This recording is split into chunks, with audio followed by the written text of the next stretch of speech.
जय माता दी। माना जाता है कि शक्ति स्वरूपा माँ दुर्गा को प्रसन्न करने के लिए नवरात्रि के 9 दिनों में दुर्गा सप्तशती का पाठ जरूर करना चाहिए। अगर दुर्गा सप्तशती का पाठ विधि विधान और नियमों के सहित किया जाता है तो इससे साधक की हर मनोकामना शीघ्र ही पूरी हो जाती है। तो आइए आज सुनते हैं दुर्गा सप्तशती के पाठ का पहला अध्याय। श्री मार्कंडेय जी बोले, मैं भगवान सूर्य के पुत्र सार्वणी के उत्पत्ति की कथा विस्तार से कहता हूँ। आप ध्यान से सुनिए। सूर्य की छाया स्त्री से उत्पन्न सार्वणी जगत जननी महामाया की कृपा से जैसे जैसे मनवंतर का अधिपति बना वह कथा सुनिए। पूर्व काल में स्वारोचित मनवंतर के चैत्रवंशी राजा सूरत समस्त पृथ्वी के चक्रवर्ती राजा हुए। वे प्रजा का नित्य प्रति ओरस पुत्रों की भांति धर्म पूर्वक पालन करते थे, तो भी यवन राजाओं से राजा सूरत की शत्रुता हो गई। दुष्ट दलन राजा सूरत से उनका भयंकर युद्ध हुआ और थोड़ी सेना व कोष होने पर भी यवन राजाओं ने सूरत को हरा दिया। तदंतर राजा अपने नगर में आकर राज्य करने लगा, तो भी अन्य शत्रु राजाओं ने राजा सूरत पर चढ़ाई कर दी और नगर में भी दुराचारी मंत्रियों ने राजा का कोष, सेना तथा समस्त वस्तुएं छीन ली। तब राजा सूरत हंसकर अकेला ही घोड़े पर सवार होकर शिकार खेलने के बहाने घने वन में चला गया। वह महर्षि मेधा का सुंदर आश्रम देखा, जो हिंसक सिंह आदि तथा शिष्य और मुनियों से सुशोभित था। वहां बैठे हुए महर्षि मेधा को राजा सूरत ने नमस्कार किया और मुनि ने उचित सत्कार प्राप्त कर कुछ काल तक इधर उधर विचरता हुआ इसी आश्रम में रहा।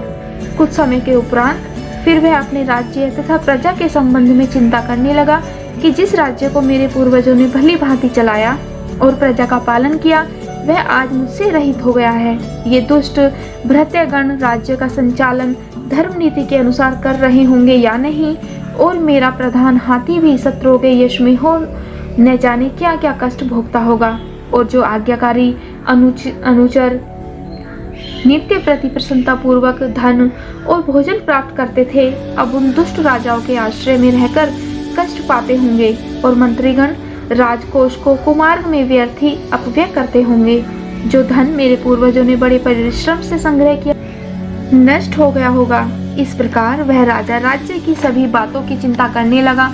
कुछ समय पश्चात एक दिन महर्षि मेधा के आश्रम के समीप एक वेश्य को आते देखकर राजा ने उस वेश्य से पूछा, अरे भाई, तुम कौन हो और यहाँ क्यों आए हो? तुम्हारा मलिन मुख शोकयुक्त क्यों दिखाई देता है? इस प्रकार राजा सूरत की बातों को सुनकर उस वैश्य ने राजा सूरत से कहा, हे राजन, मैं समाधि नाम का एक वैश्य हूँ। मेरा जन्म धनवान कुल में हुआ। मेरे दुष्ट स्त्री पुत्र आदि ने धन के लोभ में मुझे घर से निकाल दिया है और मेरा धन छीन लिया है। मैं धन, स्त्री पुत्र से रहित हूँ। अब मैं अकेला दुखी होकर इस वन में आया हूँ। मुझे अपने स्त्री तथा बंधुओं का कुछ भी पता नहीं है। मैं यहाँ रहने के कारण अपने स्त्री पुत्र स्वजनों की परिस्थिति को नहीं जानता कि वे इस समय अपने स्थान पर सुखी हैं या दुखी। मैं यह भी नहीं जानता कि मेरे पुत्र सदाचारी हैं या दुराचारी। राजा बोला, जिन स्त्री पुत्र आदि ने तेरे धन संपत्ति को छीन लिया, फिर उन्हीं के स्नेह में तेरा मन क्यों आसक्त है? वैसे बोला, आपने मेरे विषय में जो बातें कही वे यथार्थ में सत्य हैं, परंतु मैं क्या करूं? मेरे चित्त में कठोरता नहीं है। जिन पुत्र आदि ने धन के लोभ में आकर मुझे घर से निकाल दिया है, हे महापते राजन, मेरा चित्त फिर भी उन्हीं से मैं आसक्त होता है। यह जानते हुए भी अनजान हो रहा हूँ। मेरा मन उन दुष्टात्मा स्त्री पुत्र आदि में आसक्त हो रहा है और इसी से ऊर्ध्वश्वास चल रहे हैं। मुझे इसका दुख है और मन खिन्न है। मैं क्या करूं? इन स्वजनों के निष्ठुर होने पर भी मेरे मन में उनके प्रति प्रेम है। श्री मार्कंडेय जी बोले, हे द्विज श्रेष्ठ। तत्पश्चात राजा सूरत और समाधि वैश्य दोनों श्री मेधा मुनि के समीप गए और प्रणाम करके बैठ गए और मेधा ऋषि से कथा वार्ता करने लगे। राजा बोले, भगवान, मैं आपसे एक बात पूछना चाहता हूँ, आप उसे बताइए। हे महाराज, मेरा मन वश में नहीं है, इससे मुझे दुख है। छीने हुए राज्य तथा स्त्री पुत्र बांधवों की ममता मुझे अभी तक बनी हुई है। हे मुनि श्रेष्ठ, यह जानते हुए भी क्यों मेरा स्नेह अज्ञानियों की भांति उनसे विशेष बंधता जाता है, और इस समाधि वैश्य को इसके स्त्री पुत्र आदि ने त्याग दिया है तथा इसे घर से निकाल दिया है। यह भी उनमें अत्यंत आसक्त रहता है। इसी तरह हम दोनों बहुत दुखी हैं। हे महाभाग, उनके दोषों को जानते हुए भी हम दोनों का हृदय उनके प्रति मोह में आसक्त रहता है। इतना ज्ञान होते हुए भी ऐसी ममता क्यों है? हम दोनों को अज्ञानियों की भांति मूढ़ता क्यों उत्पन्न हो रही है? महर्षि मेधा ने कहा, हे महाभाग, विशेष मार्ग का ज्ञान समस्त जीव जंतुओं को है।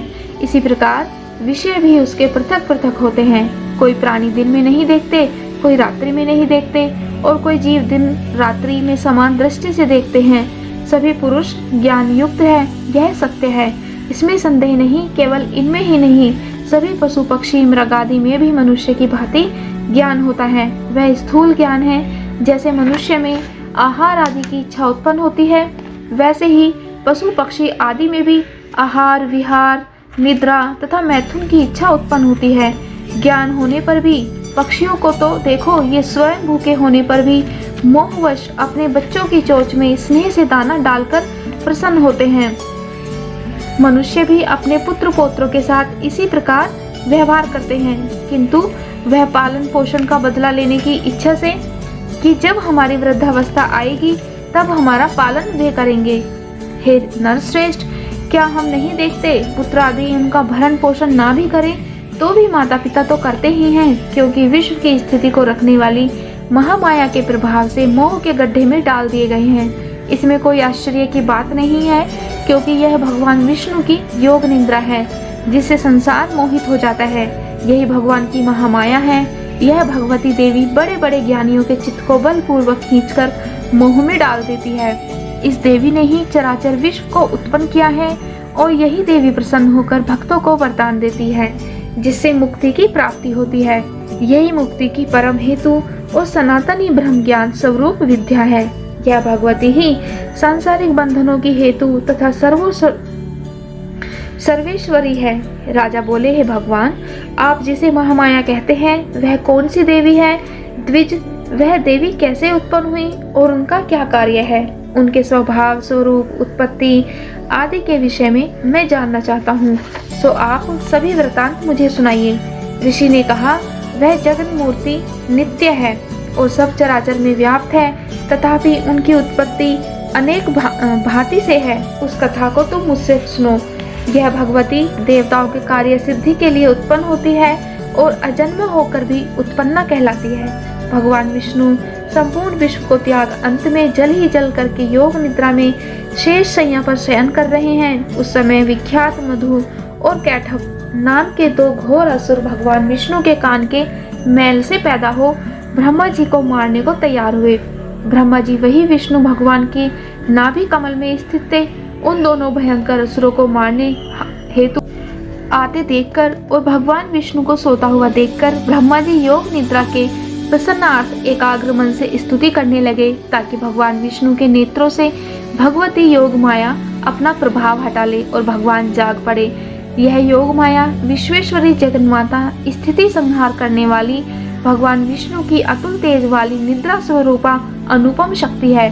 ब्रह्मा जी बोले, महामाये, तुम स्वाहा हो, तुम स्वधा हो, तुम ही षष्टकार स्वर हो, अमृत भी तुम हो तथा नित्य अर्घ्य मात्रा भी आप ही हो। हे देवी, तुम ही संध्या, तुम ही सावित्री और संसार की जननी हो।